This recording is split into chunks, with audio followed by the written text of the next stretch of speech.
So one very toxic thing that I see in the self-improvement and the red pill and all the dating coaches on the internet that they preach is they see women as inferior. And when they're in a relationship, they become very power hungry and they have this almost control thing where they're like, I need to be in control because I'm the man. Now, this is the most unhealthy and toxic way you can approach relationships with anyone, not even just like a romantic relationship, with anybody, your brother, your fucking mom. If you put your ego into relationships and you want to have this power hungry, I'm always right, I'm right, listen to me, you're not going to get anywhere. No one's going to like you and the relationships are not going to progress. You must see relationships as teamwork. You're a team. Now, I'm going to specifically focus on boyfriend, girlfriend, that kind of thing, relationships in this video because it's a lot easier for me to explain. But you should want to be like Bonnie and Clyde almost. That unbreakable trust. You are a team. Okay? Now, yes, men and women are not the same. I do not believe that. I hate when people say men and women are the same. They're equal. No, they're fucking not. They're not equal. They're not supposed to be equal. It's a law of the universe, the law of polarity. Right? Everything is supposed to have a polar opposite, and men and women are exactly that. Men can do things that women cannot do. Women can do things that men will never be able to do. No matter how hard you try and mess with biology, not going to happen, mate. Men can't get pregnant, right? So there's beautiful gifts that both men and women have. And when you come into a relationship as a team, right, that's when you can start feeding off of that feminine and masculine energy together. It's not about, I'm better than you because I'm masculine and you're... It's not about that. That's just fucking stupid what you're doing. Because you're just suppressing her power that she can give you. You ever been around a girl and you've been having the most stressful day ever and, you know, so much shit on your mind, so much shit to deal with, finances, taxes to sort out, this problem, this business, this went wrong, argument with this person, and you spend time with just an attractive, peaceful, feminine woman? How easily and how quickly do you feel just, what the fuck was I angry about again? You just want to smile. That's the gift of feminine energy. It grounds you. It brings you in the present moment, whether you like it or not. You cannot help but be in the present moment when you are around an attractive woman. You can't help but do that. You're not going to be surrounded by an attractive girl and just think, what do I have for dinner again? Oh, that stupid bitch back in high school who said that. It's just not going to happen. You're going to be like, well, she's gorgeous. You're going to go and want to talk to her. You're going to be looking at her, right? It forces you in the present. It grounds you. That's the power of feminine energy. Now, the power of masculine energy, that's just one thing, by the way. They've got many gifts, and so do we. Again, masculine energy, a big part of it is direction, leadership, decisiveness.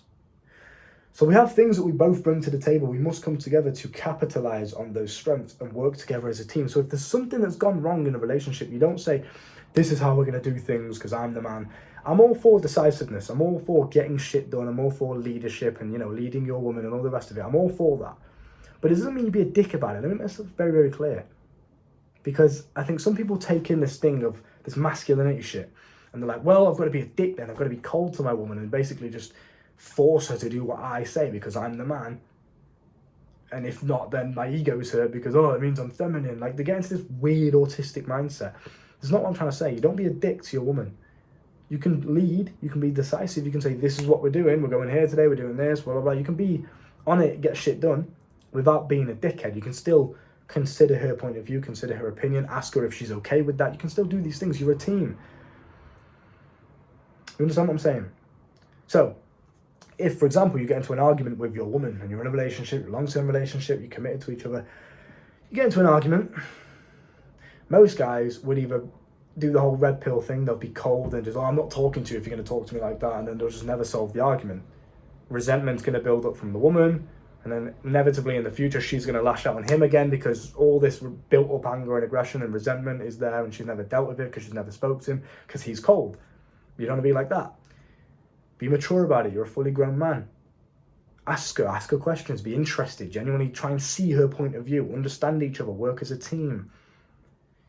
And the main thing I want you to take from any sort of advice that you've taken from this video, the main thing I want you to take is to remove your ego from relationships. It does not work. Trying to be right all the time.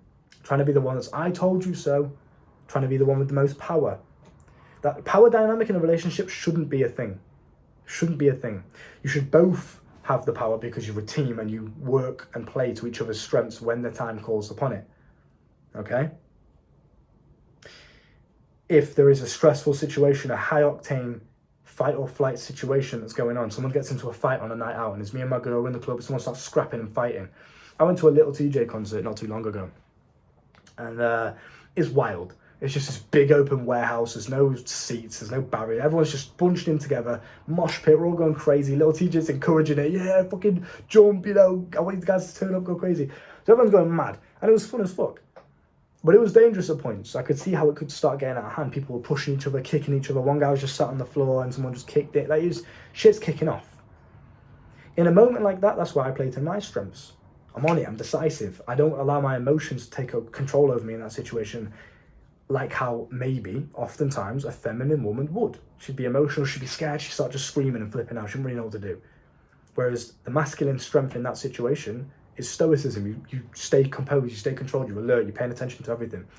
You have a plan instantly in your head of what you're going to do if this happens, what you're going to do if that happens, where's the exit, where's the, who do you hit first if someone comes to what, you're on this instantly. That's your masculine strength. Now that's where I come in, that's where I hold the power in that situation, but it doesn't mean I am the power holder in the entire relationship, right? You get what I'm saying? Same with the feminine woman.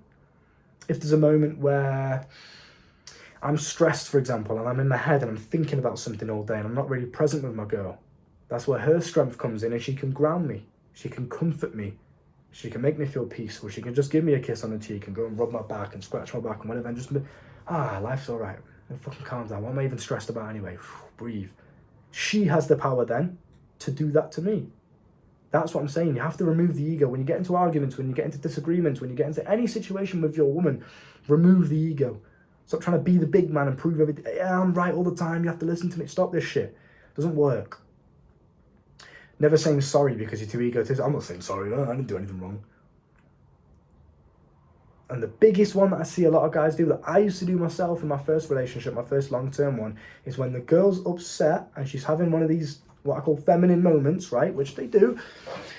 Women are often led by their emotions, are often led by the present moment. So if they're sad in the present moment, they'll start, I'll say spazzing out very lightly. They'll start spazzing out about something that's very, very little in your mind. You might think, why is she being so sensitive for? Why is she being so dramatic? It doesn't even matter. Whereas in her mind, because she's led by emotions, she feels sad. So she feeds into that sadness. It's the only thing she can see and feel. She can't look logically in that moment and think, well, it's not actually that bad. She just feels sad, so she cries. Now, what most guys do and what I used to do is they're just like, stop being so sensitive. And they almost pull themselves away from the woman in that moment of emotion. Because they're like, I can't deal with you being sensitive. I'll come back and talk to you later when you sort yourself out. That's very unhealthy. And it also shows you don't know what you're doing with a woman. It shows you don't understand feminine energy. The best thing you can do in that situation when she's crying, even though you didn't really do anything to cause her crying, is to go over and just give her a hug. Go and play fight with her. Go and loosen, lighten up the situation a little bit. Give her some kisses. Tell her it's okay. Make her feel loved, secure, comfortable again. Allow her to let that emotion out with your rock of masculinity, right?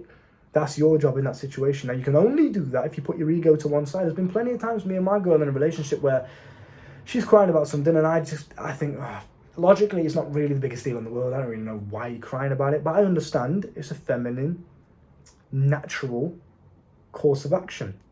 If they feel some sort of emotion, it's amplified 100 times more than you as a masculine individual.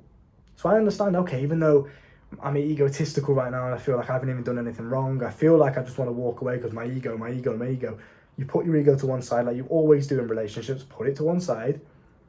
You go over and just give her a hug anyway, even though it's cringy, it's awkward, I feel like I'm being a bit of a simp. There's no such thing as being a simp if you're in a relationship with a girl and she's reciprocate. You're in a relationship, you're a team, there's no such thing as being a simp. Fuck you on about? Learn the definition. So even if you've done something wrong that she feels like is the worst thing in the world, you don't really feel like it's that bad, go and just give her a hug. Go and say, I'm sorry, don't mean to hurt you, I don't mean to upset you. Go and make her feel loved. Being cold because you're egotistical and, I don't think I've done anything wrong, so I'm not going to say sorry. Where is that going to lead you? It's not going to strengthen the relationship. It's not going to get you anywhere. It's not going to make her feel any better. It's not going to make you feel any better. So you have to stop that. Take pride, take ego out of the relationship completely and love with an open heart. I know it sounds a bit soppy, it sounds a bit cliche, it sounds a bit poetic even, but it's the only way that relationships can flourish. Communication, that is one of the main things. Communicate about everything. Be honest, completely honest about everything. Talk. And add a bit of humour into your communication as well. If you're talking about, ego hurting shit, me and my girl talk about bedroom shit all the time. And I'll joke about it. I'll be like, come on, I'm not that good. What else can I improve on? And we'll laugh about this kind of shit. But, your dick game's kind of shit. You need to work on that. Or you're not very good at this. And we'll just laugh about it. Because being egotistical, no, I thought I was well good in the bedroom. Bro, you have no idea. How do you fucking know? So communicate. That's how you actually get good. Communicate, learn, and be a bit humorous about it. It doesn't have to be this, right, let's sit down, we're going to talk today about what we need to improve on. Just have a bit of a joke and laugh about it with your partner. Something goes wrong in the bedroom, or don't be so stuck up and serious. Laugh about it. Do you know what I mean? Humour, communication, maturity is very important as well. And that ties into the ego thing. Don't be so fucking immature and childish. Well, she made me wait for 2 hours, so I'm not going to text her all day. Like, fucking grow up, mate. You're not in year 7, right? And, yeah, trust. And that trust is only built through brutal honesty, through exposing yourself with an open heart, right? And that's where true love... Bro, you're missing out on such a beautiful fucking experience. I can't tell you. All the hoes I've been through, none of them compare to the feeling of true love, of trusting someone, of having that fucking bond like that. None of them compare to that. Now, maybe you're one of these guys that are scared of heartbreak. Well, I don't want to commit myself to someone. I don't want to experience true love because what if I get heartbroken? Well, you'll never experience... Bro, that's like saying, well, I don't want to go out in the sun because what if it randomly rains? Well, right now you have the experience of going in the sun. So go in the sun and fucking enjoy it. If it rains, deal with it then. Experience true love because it's a part of life that you'll... Very, very rare, and you're not going to be able to just experience it every day. It's something that comes... once in a blue moon, maybe, right? You find someone that you truly, truly love and they truly love you. It's the best feeling in the fucking world. It makes everything else feel just good and complete. Everything else, bro, recording these videos, going for a run, everything just feels good. Regardless of what it is, just because I'm in love, bro, and I have that bond there with somebody else that I know loves me. Gives you some unlimited power. And you're holding yourself off from that because of fear, of heartbreak.